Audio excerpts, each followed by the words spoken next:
Es el siglo XIX en México, después de la turbulencia revolucionaria que marcaría como derrotero la vida de un México independiente. Época de redefiniciones, de búsqueda constante, territorio nacional donde se enfrentaban dos corrientes, los conservadores y los liberales, los que pugnaban por un federalismo que diera autonomía y carácter propio a la diversidad del México naciente, y aquellos, la clase pudiente, el clero, que promovía la aplicación de un gobierno centralista. En ese entorno surgen figuras de hombres que perfilan en su hacer, en sus ideales, una nación independiente, aquellos que fueron esenciales en este periodo de contrastes e invasiones extranjeras. Hombres como Ignacio de la Llave.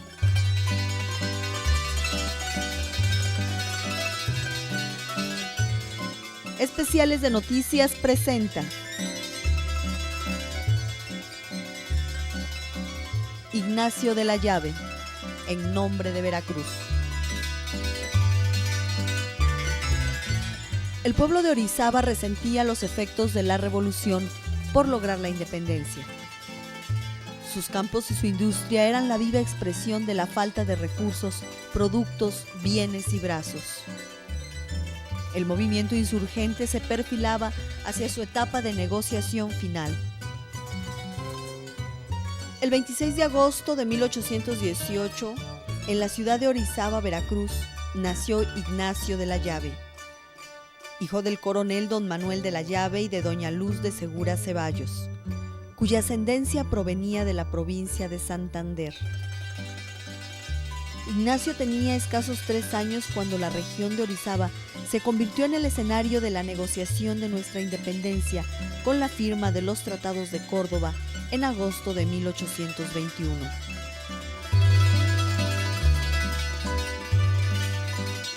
Joven bromista e inquieto, el historiador Guillermo Prieto lo describe así.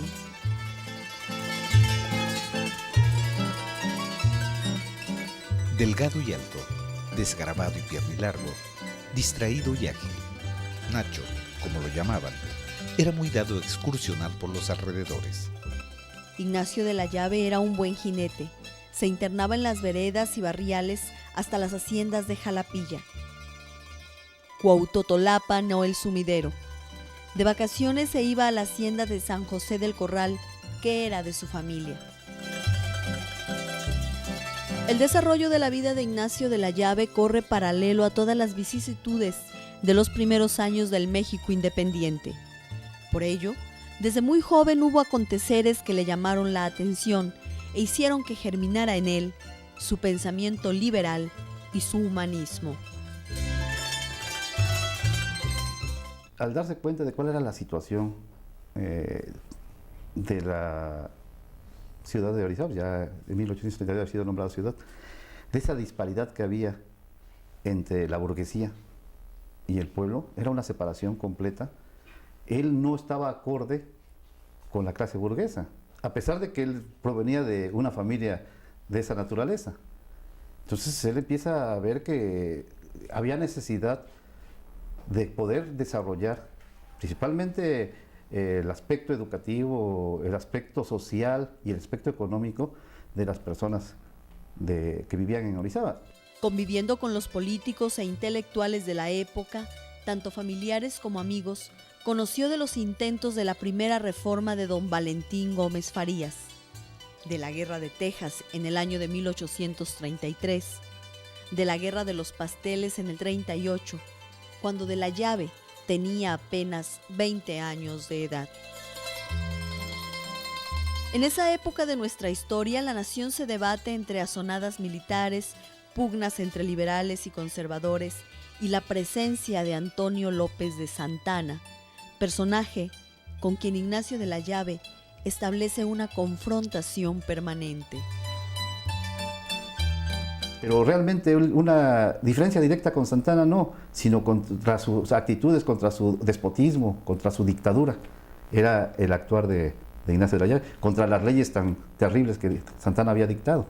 Recién titulado de abogado a los 23 años, fue nombrado juez de la villa de Orizaba, puesto que lo involucró con el aparato gubernamental y que le hizo sentir diferencias con la política de Santa Anna. Era tajante, ¿no? Si las cosas deben de ser bien. Y sí, siempre fue un hombre muy recto. Y pues las cosas que no le gustaban las manifestaba, ¿no?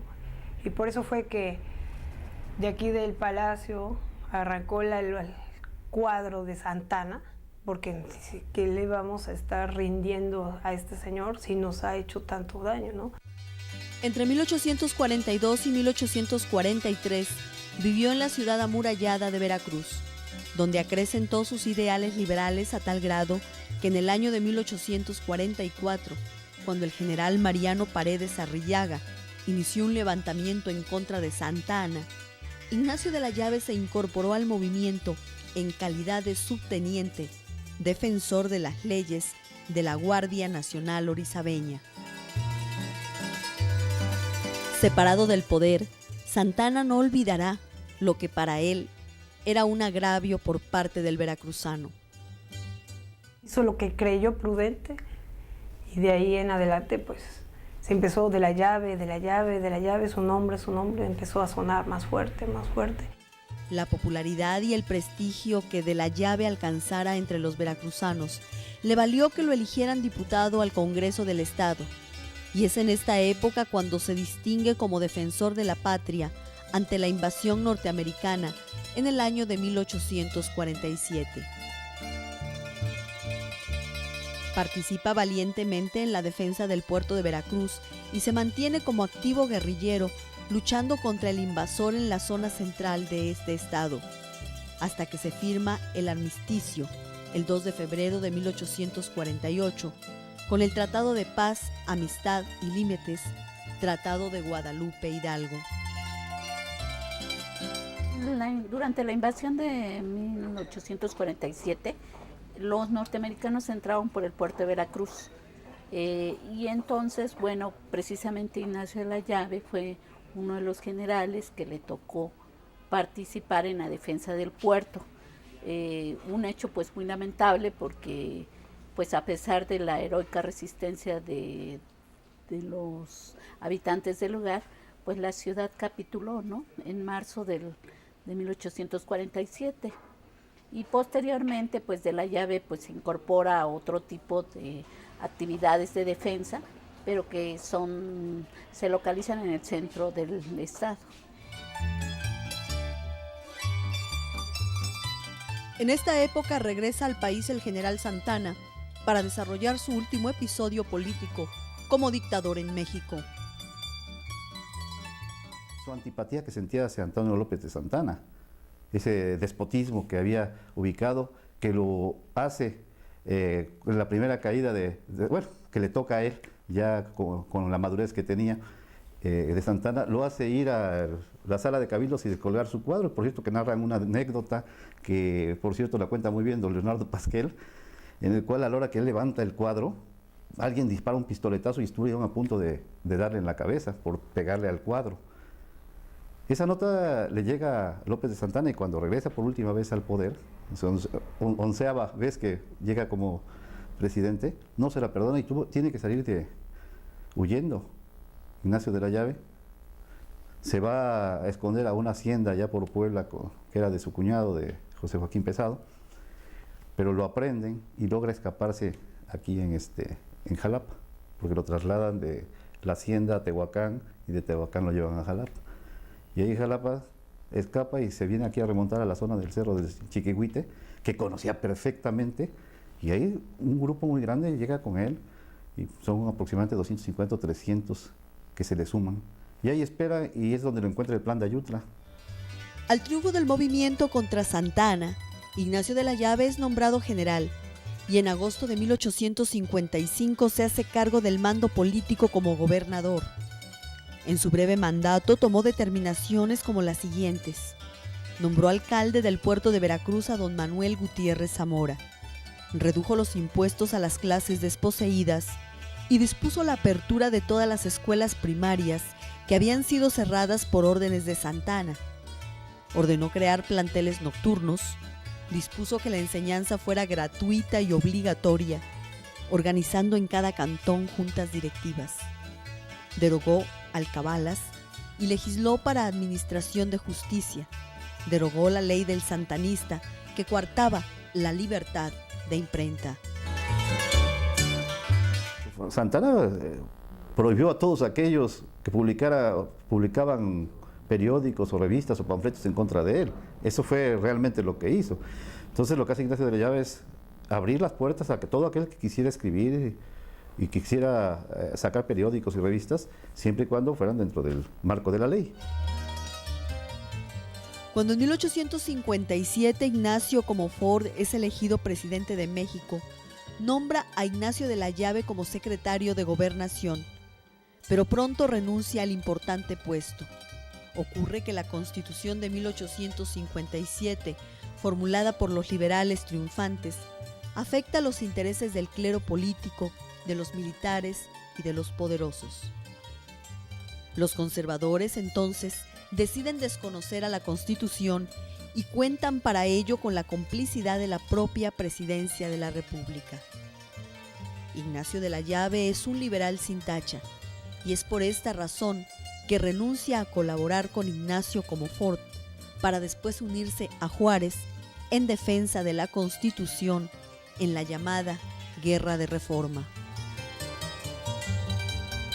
Después de que emitieron las leyes de reforma, Comonfort se tambalea un poco y al darse cuenta del gran avance que se tenía en el aspecto legal y que iba en contra de los bienes e intereses de la clase pudiente y de la iglesia, empieza a tambalear sus decisiones y quiere postergar la implantación de las leyes.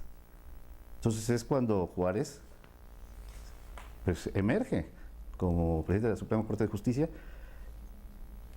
Y aquí en el estado de Veracruz ya habían estado hablando con la gente de Comonfort para formar parte del grupo de él. Y es Ignacio de la Llave el que influye.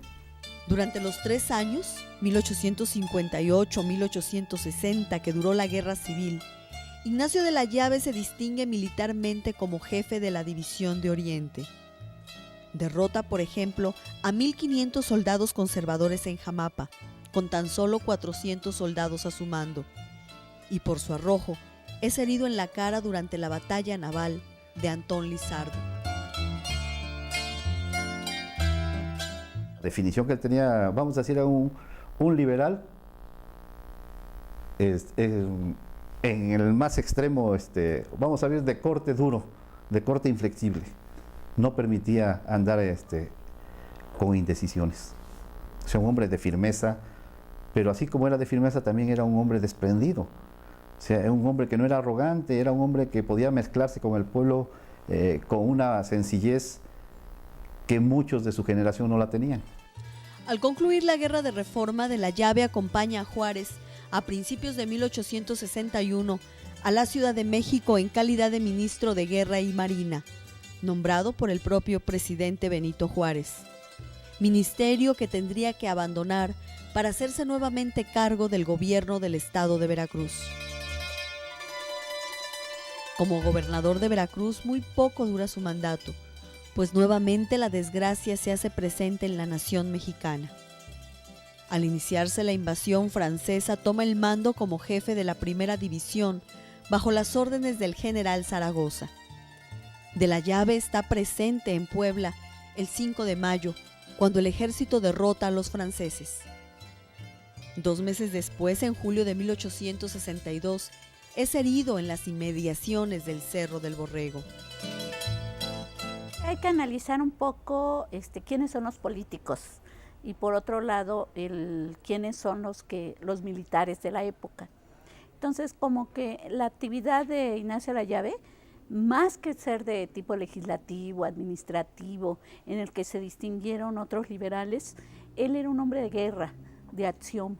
Le gustaba lo que era todo lo que tenía que ver con estrategia militar, convencido obviamente que eso era fundamental, ¿no?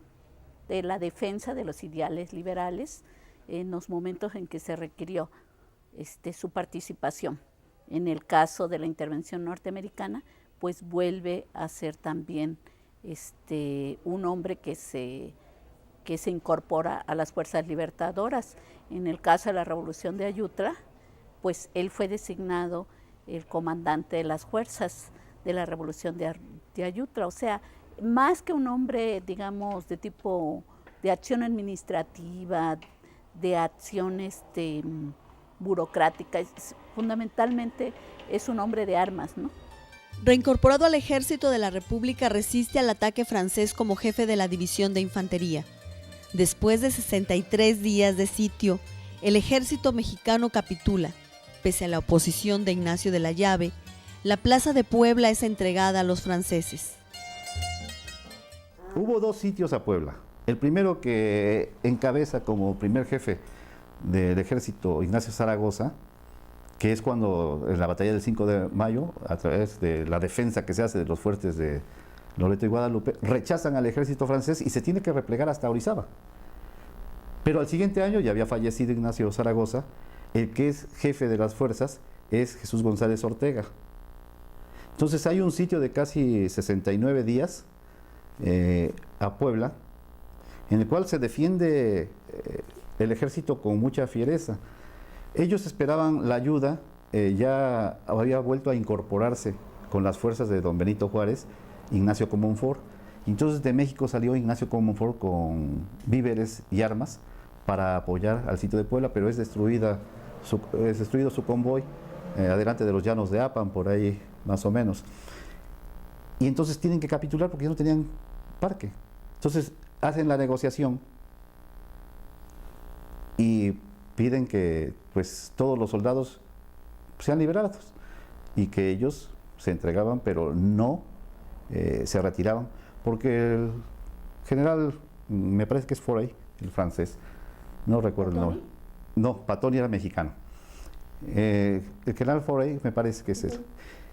Les dice que si firman que no vuelven a levantar las armas en contra de los franceses, los dejan libres.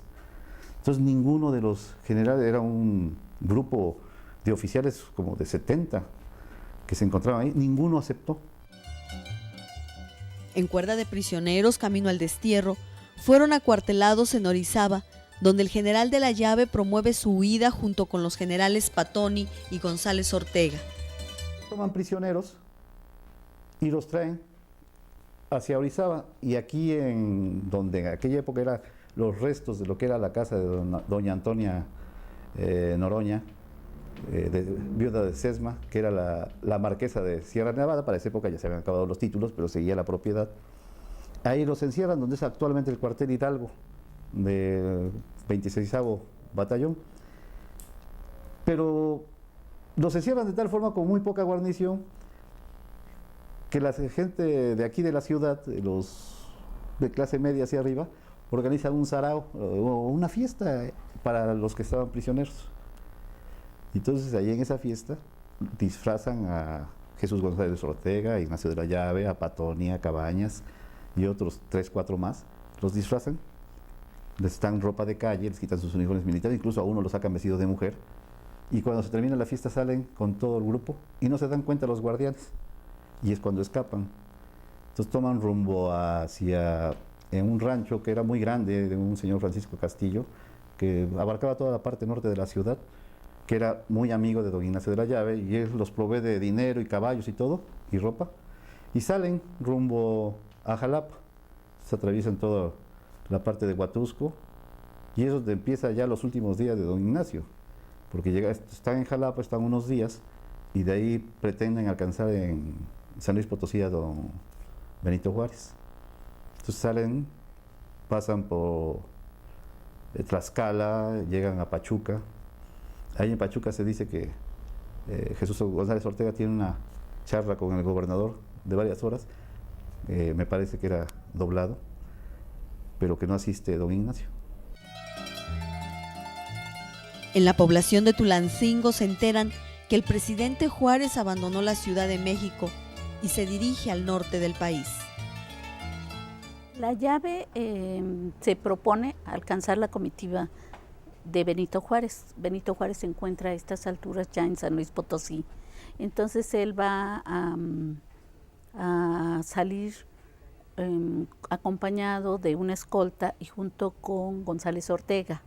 Entonces lo que los historiadores han reconstruido es que hubo una emboscada propiciada por la misma escolta, puesto que ellos llevaban parte de lo que sería el erario público o el dinero con el que básicamente se compran armamentos y se movilizaba el ejército. Después de un penoso peregrinar llegan a Guanajuato el 12 de junio de 1863. Su urgencia es alcanzar al presidente de la República, quien se encontraba en San Luis Potosí.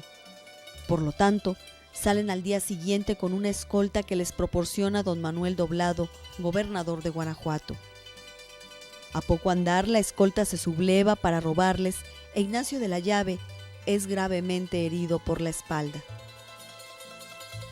Esa es la versión que se da oficial, que la guardia, porque vieron que llevaba 2 talegos de dinero y en un momento dado iba incómodo González Ortega, se los pasa a Ignacio de la Llave, y cuando se los pasa se les caen unas monedas, y que ambiciosos los soldados, al ver las monedas, los atacan por la espalda.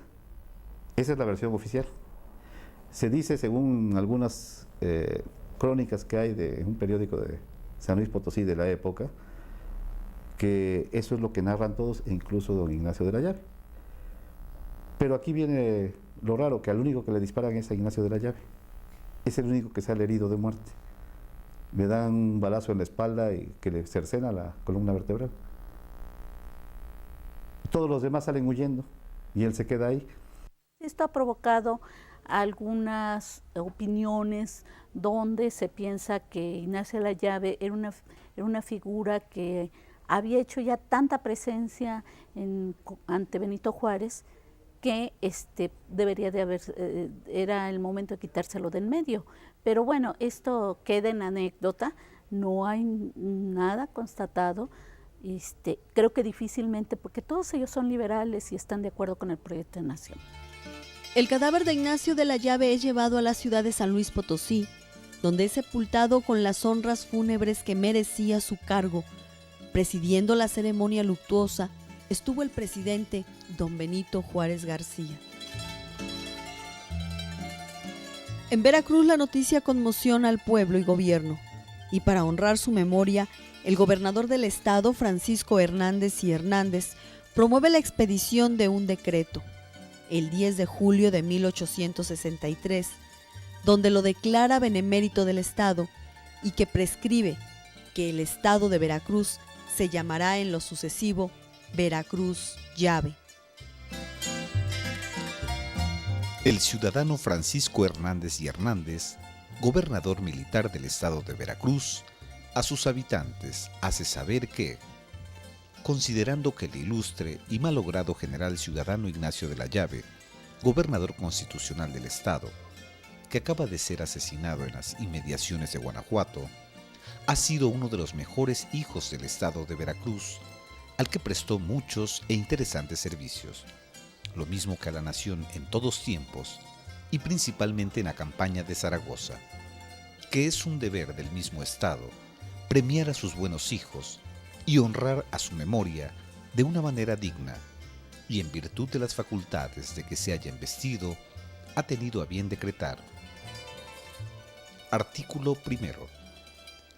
Se declara ciudadano benemérito del Estado al general Ignacio de la Llave, y su nombre será escrito en letras de oro en todas las oficinas del Estado. Artículo 2. Todos los funcionarios civiles y militares del Estado llevarán luto por 3 días, contados desde el momento de la publicación del presente decreto. Al tercer día de dicho luto, en lugar más público, se pronunciará una oración fúnebre a la memoria de la ilustre víctima. Artículo 3.